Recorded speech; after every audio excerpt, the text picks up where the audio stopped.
Okey, yang bernama Jirayut asal daripada Thailand. Kita kenal di Indonesia. Malah dia dapat juara penyanyi Mau Lawak. 3, 2, 1. Jirayut! Wow. Alhamdulillah. Gimana? Kaget, Abi. Oh iya. Iya. Berarti aku udah jadi penyanyi seutuhnya ini ya? Iya. Aku tuh masih penyanyi setengah. Oh, sekarang? Seutuhnya udah dapat ini nih. Ya Alhamdulillah. Allah. Keberapa?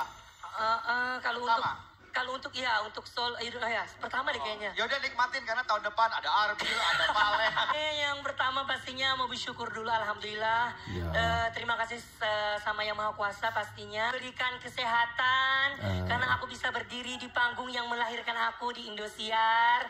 Terima kasih banyak, aku seneng banget gitu bisa berada di Indosiar. Orang-orang yang ada di belakang yang selalu support dimanapun aku berada. Ajin Nation. Oh, jenis ini salah satu fan club ya ada. Oke, terus. Rajin terus bernyanyi, terus berkarya biar bisa dinikmati sama pecinta dangdut lagi. Itulah lebih kurang dah suasana bayar kat Malay dia tu jadi dapat pemenang penyanyi Malawak dah. Malawak ni gapo ha saya betul juga. Dapatlah piala hok kita tengok ni. Banyak orang juga be hok Badu ni. Ni nak ayat tu salah satu saya sebagai abang Nuasa Geno. Alhamdulillah lah kerana dia ni bukan asal orang Indonesia dah. Tetapi hidup di Indonesia ni dah tengok oh. Badu wok apa gitu gini boleh kepada dia juga be. Salah satu hebat dah. Panak ayat tu piala tu banyak benar-benar di rumah dia hok golok tu. Sebelumnya kita nak ayat lebih kepada orang hok tak faham kata Tipai Jirayut ni lagu mana. Jirayut ni asal orang Kapu Cerai. Dah duduk di Riko, Ampun Sungai Padi, wilayah Naratiwak dah. Masa tahun 2018 tu dia pergi hot to attend Akademi Asia.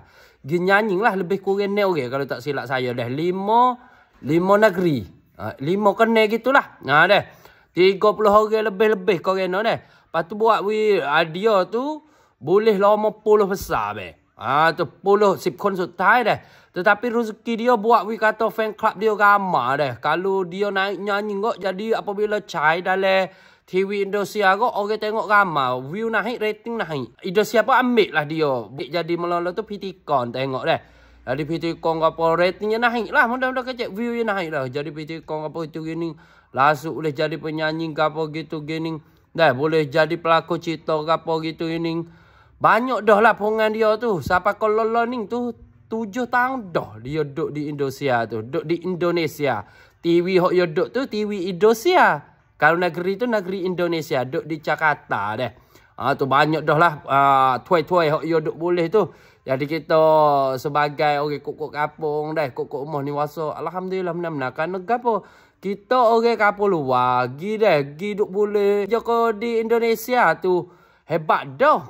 Apalagi Pitikon ke apa tu. Ya, lah dia nak jadi Pitikon. Dia kena ngaji ke apa. Kok dia ni lalui orang minat. Lepas tu dia ada kuam samak kelebihan dia diri.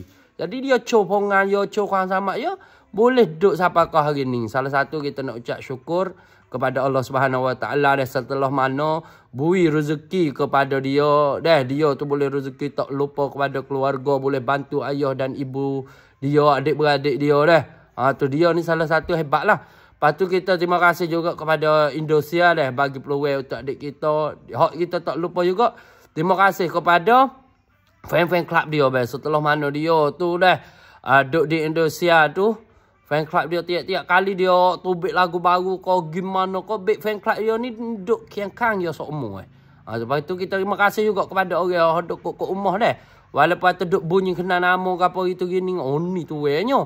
Gitu gini ya. Dah. Tu lupa kat doa. Semoga dia sehat-sehat dah. Semoga rezeki gitu lah. Inilah sikit banyak.